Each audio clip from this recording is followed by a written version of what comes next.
Parce que, oh, il a fallu, tu vas être emmené à le croiser là-bas, ceci, cela. S'il vous plaît, soyez un peu sensés. Peut-être que c'est trop demandé, mais soyez un peu réfléchis dans vos vies. Je sais pas, à un moment donné. Je sais pas, Bozapé Maïe, les Armoko, c'est un truc de fou en fait. Fali a son contrat. J'ai mon contrat. On ne s'est pas donné rendez-vous. Oh, à Abidjan, on se croise là-bas, je sais pas quoi. Non. De temps à autre, on est amené à se croiser au Fashion Week, aux événements, etc. et tout, dans le bon, tranquille. Il est invité de son côté, moi aussi je suis invité en tant que figure publique. C'est ok. On se croise, chacun fait ce qu'il a à faire. On rentre et puis voilà quoi en fait. Chacun... voilà quoi. Vous m'avez compris. Qui va s'interdire, je suis désolée, je vais peut-être décevoir beaucoup de gens, peu importe. Qui va s'interdire d'aller honorer ça? Qui va refuser de « Oh, je vais pas aller travailler là-bas parce qu'il y a un tel... » Qui va aller refuser « Oh, prends 30K proche... » Qui S'il vous plaît, soyez sensés. Soyez sensés. Soyez sensés. Voilà, je vais m'arrêter là. J'ai dit ce que j'avais à dire. Moi, tout ce que je vous demande, je sais que c'est peut-être trop demandé. Je sais que voilà, là on est encore dans une phase, avec tout ce que j'ai dit, ça va analyser, ça va machin. Il n'y a pas de souci. Mais venons, on passe à autre chose. Comme je l'ai dit, le divorce, prononcé. Chacun fait sa vie de son côté. Je ne parle pas, je cherche personne, je fais mon travail. Tranquille. Je suis libre. Tout le monde est libre là. Tout le monde. Que ce soit ma maman, que ce soit mon papa, tout le monde, que ce soit moi-même, tout le monde est libre. Passez à autre chose. Là, je m'adresse encore une fois à tous. Passons à autre chose. S'il vous plaît, passons à autre chose. Cette histoire honore personne. Ça dégrade la carrière de tout le monde là. À mon sens en tout cas, je ne vois pas qui gagne là. Je ne vois pas. Passons à autre chose les gars. Salut la famille, bonjour, bonsoir, réseau dépendre na RO Bozoto Elanga. Nga wabino Gloricia, naza très bien angolu yanzambe et j'espère que bino bozali malamu. Alors bienvenue chez Gloricia MTTV. Tuke zali mbalana liboso Gloricia yambio na kombo na Yesu Kristo. Alors la famille garantie osala kananinga système na biso. Tuke zali pour la première fois nous visiter Gloricia MTTV de Koko bossa na teva nkobema, bossa abonner, abonnez-vous massivement, likez, commentez, partagez, surtout boy de ko partager kakandenge tolobaka. Enfin, Didi Stone aye. Didi Stone aye ko kebisa na batu oyo babanaki koloba ke non soit disant que fali pupa bayo kanaka te na vie quadra mais tambula kana bana na ye ba mona kaye partout na bana na ye.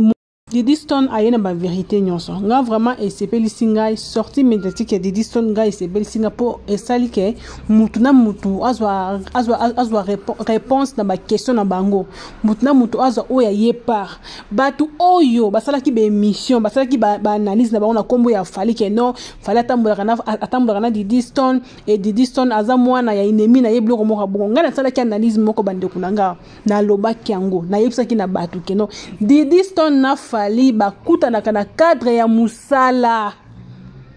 Didi Stone na fali bakutanaka na cadre ya musala. Ezate ke bafandi boke non WhatsApp to message ke to kutana esika bo non bakutanaka na cadre ya musala. Didi Stone yeyo aye alobi ba vérité nyonso.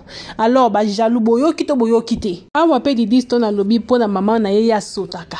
Biso pe to koloba biso pe ba warrior pona fali to sotaka to jampaka to pumbwaka pona fali to yaka mabe bokendo tuna pa bokendo ko tuna Jean-Marie Kasamba yebisa bino alalité lobi alalité butu mobimba asimbaka na ye ba musicien apotaka ne ba musicien muzoba mais pour la première fois apoti fali buzoba azu oya ye réponse azu oya ye makambo bawo ba yembeli banze mo Jean-Marie liboma lokoti fufu na fuli moko fuma be bawo basalele ba émission ba analyse mabe donc akutani na oya ye wana donc biso ba warrior pe pona fali to sotaka to pumbwaka to jampaka.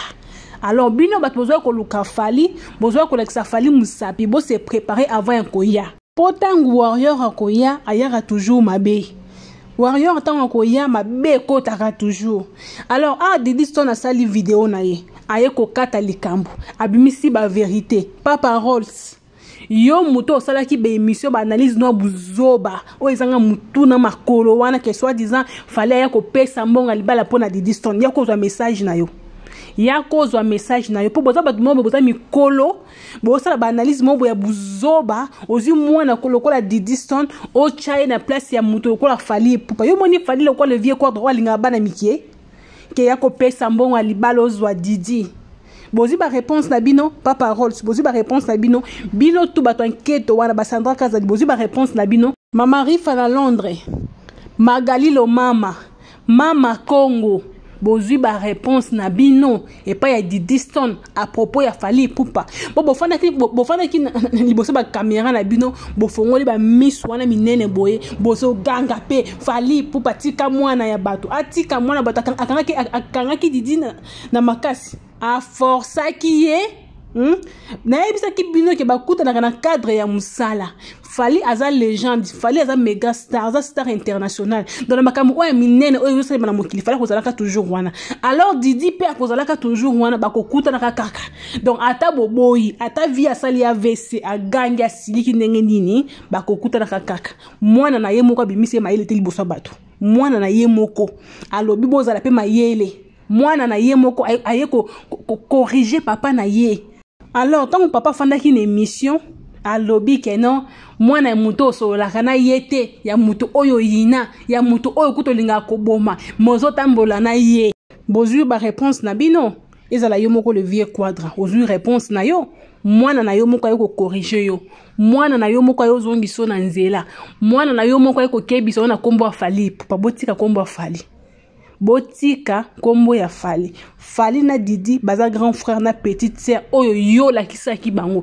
po yo nde muto lakisa bango bande ona ngai na quartier la te mobimba wana bana quartier la te banda tina ninge komi lele oyo eza na musicien moko te o le vieux quadra aloba ke non musicien oyo aza yaya na Didi Stone à part Fally Ipupa oyo vieux quadra bande ko loba ke non yaya na Didi Stone Fally Ipupa ba image ezali ba video ezali eza na musicien moko te o vieux quadra zwa na liboko akitisi eti na se atiki ye abina na mama Alia à part Fally Ipupa na zuwa nyonso o Koffi Olomide azalaka nango wana mais azwa Fally azo yemba akiti na Fally na se ya podium atiki ye babina na mama Alia c'est ka yebaki ke Fally asa famille azalaki na confiance ya Fally Ipupa azalaki na confiance ya mama Alia et alors pourquoi lelo et comment ko soit suka moni Fally na Didi Stone bazé sikamo et comme ko soit donc Koffi azaba tata ok non soki ya swani na yo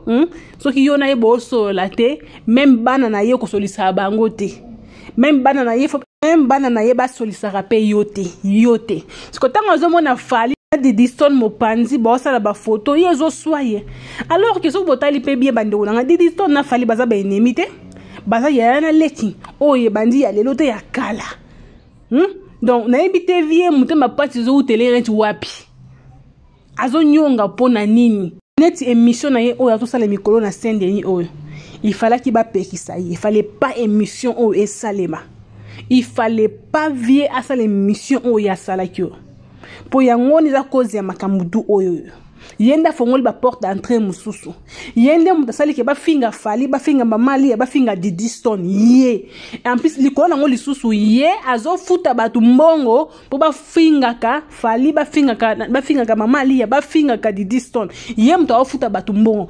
batu nyonso o bomoni na internet wana o bazo finga Fally ba finga mama Alia ba finga Didi Stone eza batu oyo ye afuti mbongo ye na mwasi ne sindile kia ba futi mbongo po ba finga bango alors que maman Alia tika ko futa mutu mote mbongo ba fingele sindi Fally tika ko futa mutu mote mbongo ba fingele le vieux quadre mais yende azo futa batu mbongo to yende muta memi bosoto pe poto to mona on internet ozaye mwana na ye moko ayokata makambo mwana lobi bozala mayele mwana na yo moko ayeko corriger yo asala ngota na privé te mais na miso abatu yo lokolo yaki na miso abatu oyaki na internet yango pe mona na wasala reproche na miso ya batu yo koki jamais koloba to koki jamais ko tolérer batu oyo yo solisaka loko ba papa roles balani batu tout oyo bazanga na sima na yo wana osolola na bango bien bakali mais ba wasala ba émission ba wasala ba live pona ko finga mama Alia pona ko finga Didi Stone alors que yo zala kala bango tongo midi poko papa nini ko sala bongo papa nini o akosa la bongo bato o bazo finga mwana na yo bato o ba finga ex mwasi na yo mais yo na bango boso la kitoko bozo seka boso na ba émission et ozo trouver ngoza normal. Voilà pourquoi moi na lobi bozo la pe mayele bona izabiso te zabino bato oyo bozo futa bato ba mbongo pona ko finga bana na yo. Et ça vraiment pas la famille. Ezo sala na soni bandiko na ngai otali mutu kwa bakali na mukusi azana ngo wana afandi na live aso finga mutu kwa mama Alia oyo ata na ndoto ya bakali akoza la mwana musala mama Alia te mais azu courage aso finga mama Alia et le vieux quoi azo pekisa yete azo trouver yango normal atala ka ba vidéo wana amona ka yango azo pekisa te ya azo sepela. Est-ce que ça normal bandeko mutu kwa bakali afandi azo finga Didi Stone oh na ta normal boy akoki même pas uzala mona musala Didi Stone mais azo finga Didi Stone na pesi courage na pesi nzela papa na Didi Stone okomona mutu kwa papa Rose elongi compliqué elongi bulu yeke asala ba émission asala ba analyse na ye soit disant que non fali ya ko pesa mbongo ya libala pour Didi Stone fali na Didi Stone ata bino moko lokola le vie a message ko bana mikie bino kanisi pe ke fali pe a se comportera lokola vie alors bokie bana fali pupa pona fali biso ba warrior to sotaka kaka ndenge dida lobi pona mama na ye asotaka e pe ndenge mo pena biso ba warrior pona fali to sotaka to koma ba Jackie Chan to koma ba Jet Li to sotaka bref bokele ko tuna Jean-Marie Kasamba ayebisa bino makamba mona ki lobi na lelo no esilikate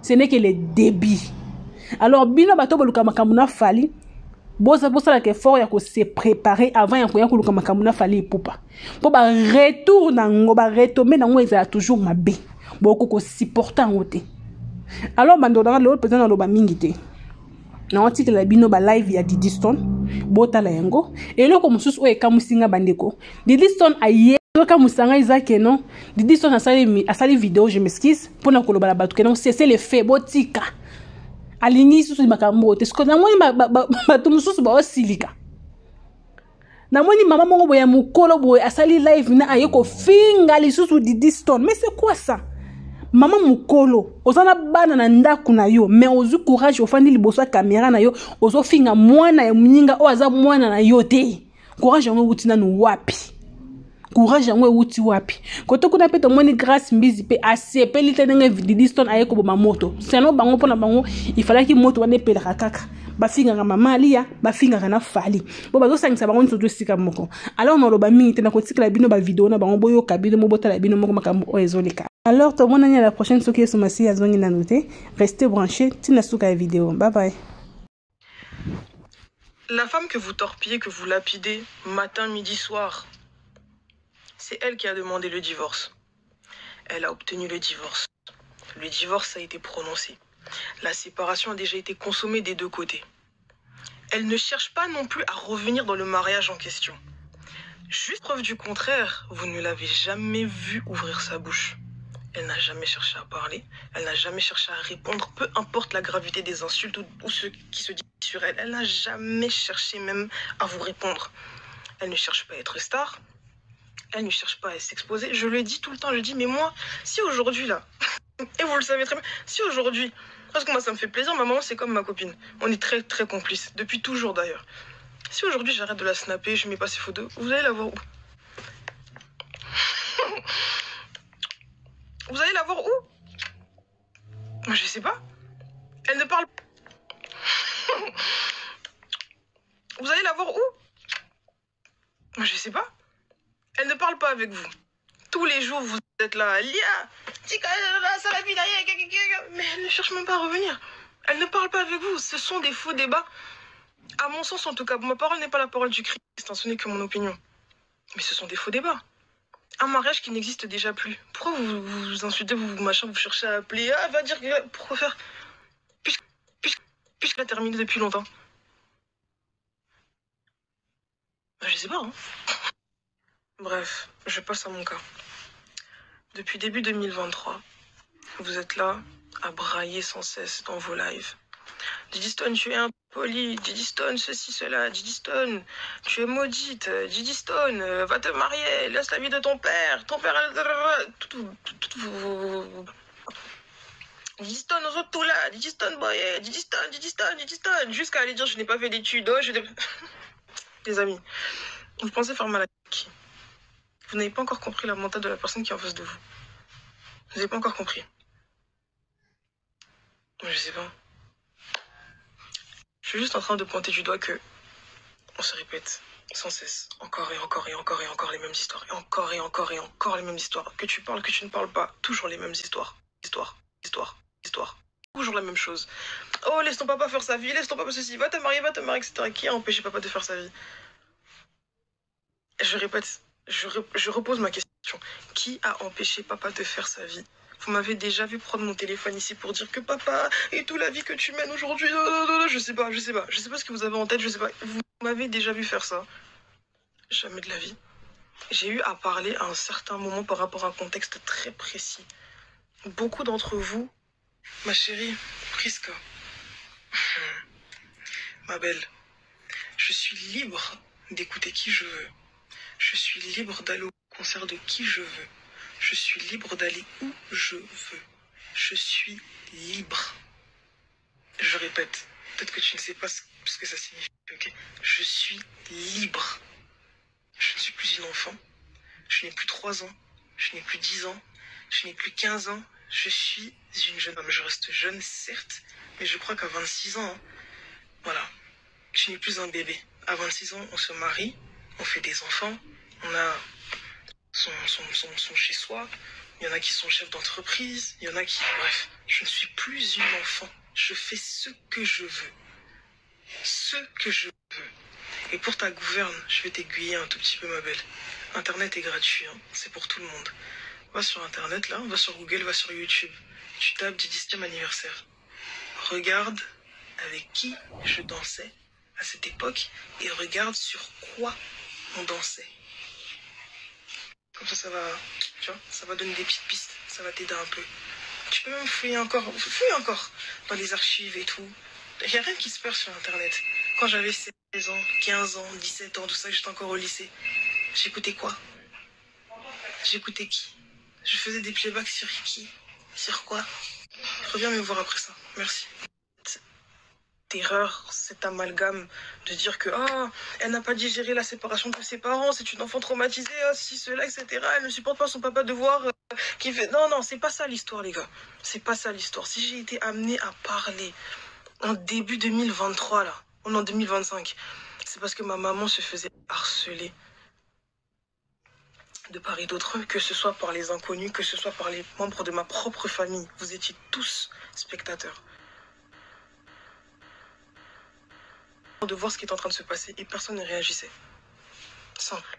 Moi, je répète, si c'est pour ma maman, si vous ne vous levez pas pour vos mères, that's fine, c'est votre problème. En tout cas, pour ma mère, moi, je saute. Comme on dit chez nous, moi, je saute. Je dis la vérité, moi, je saute surtout comme ça, là, dans un foutoir comme ça, là. Injustement, gratuitement, elle se fait humilier, elle se fait ceci, cela, elle supporte comme ça, et puis en plus, elle se fait insulter, on l'accuse et tout. Même la famille... Bonbon. Il se met dedans, mais on doit regarder, on doit croiser les bras. Hell the fuck, non, pas avec moi. Mais bref, tout ça s'est passé. Je ne parle plus, je fais ma vie.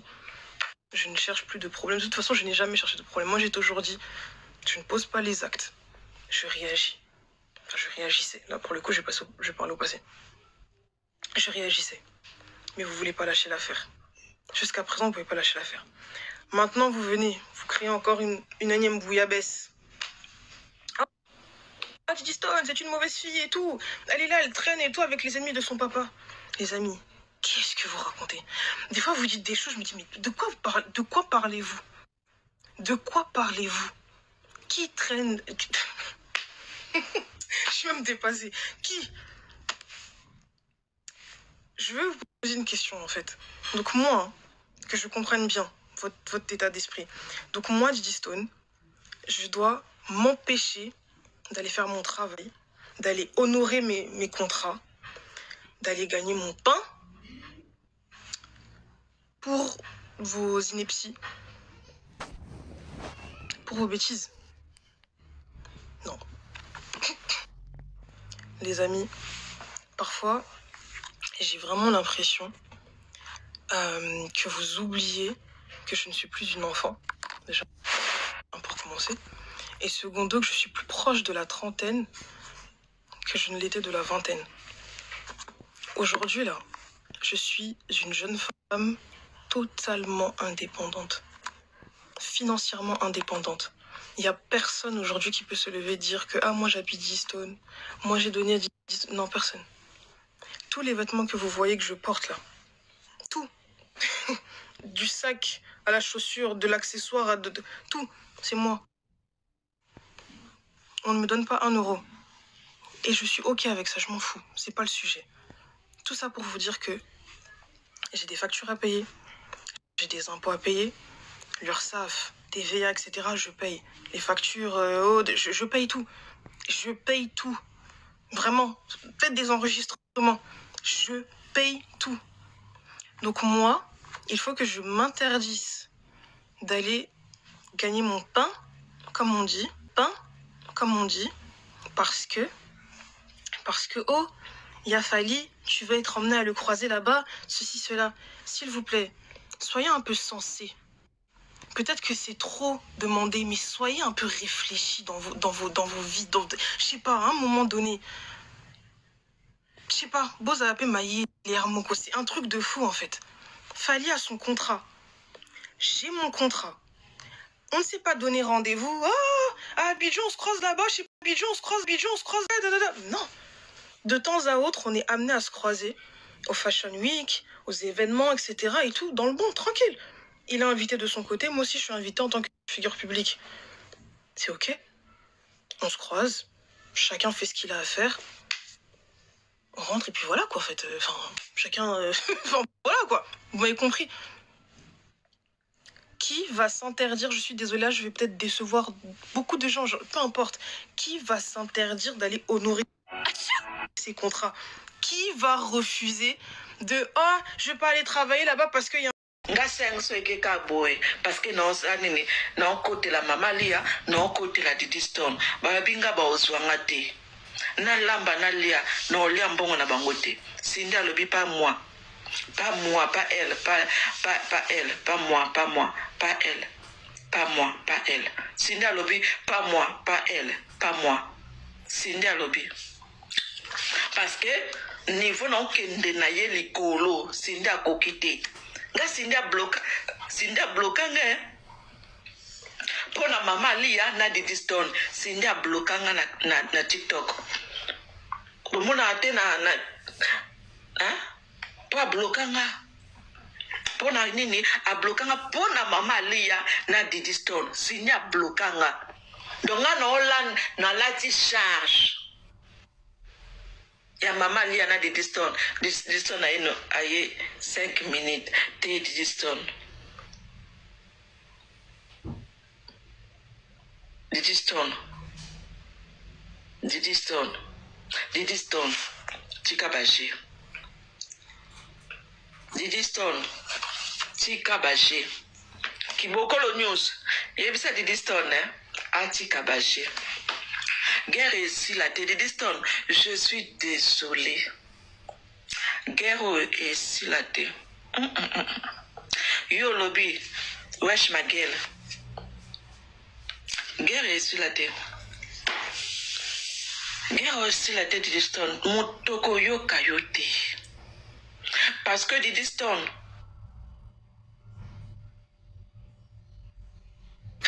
mais bango ba lobby, Didi Stone, bango ba lobby, balé a déjà nassé. Bango ba lobby déjà balé a nassé, ba chargé déjà bindoki. Donc au matin qui d'abord finga mama lia.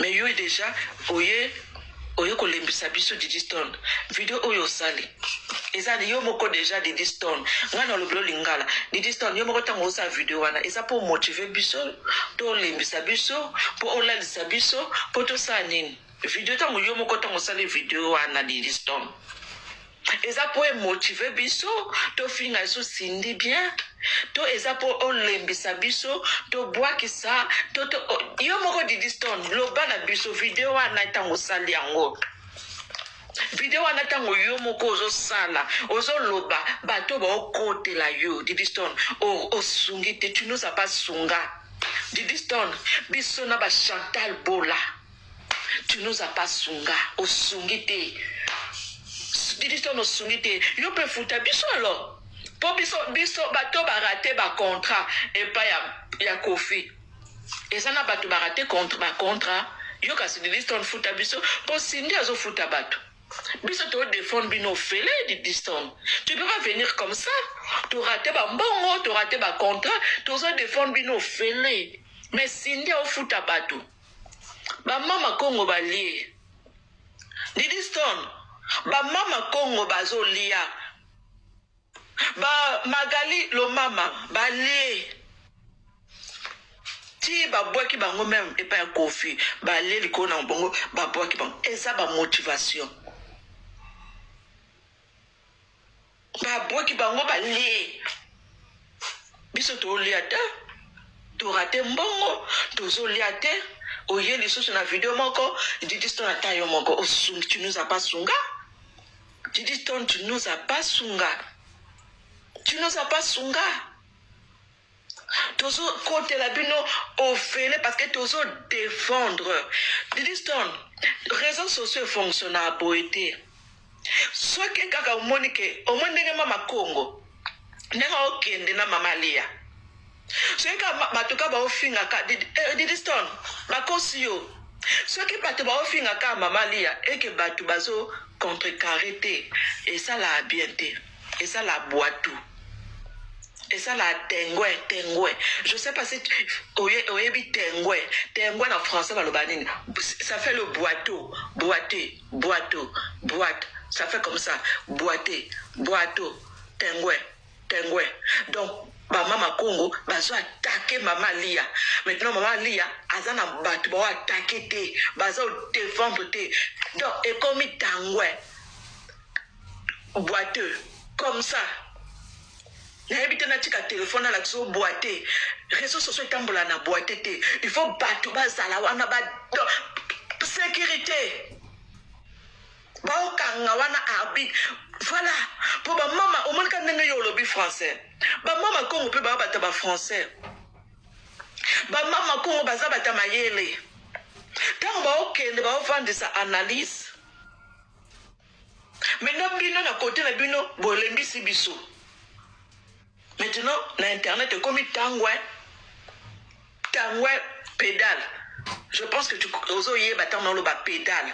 Compliqué n'a il ingala te. Les histoires n'a français de mon boulot. Pédale. Donc, comme ça, boiteux. Comme ça. L'icolo n'a c'est. Nga seng so eke ka boy parce que non anini non côté la mama Lia non côté la Didi Stone ba binga ba ozwanga te na lamba na Lia no lia mbongo na bangote sinda lobi pas moi pas elle pas elle pas moi pas elle sinda lobi pas moi pas elle pas moi sinda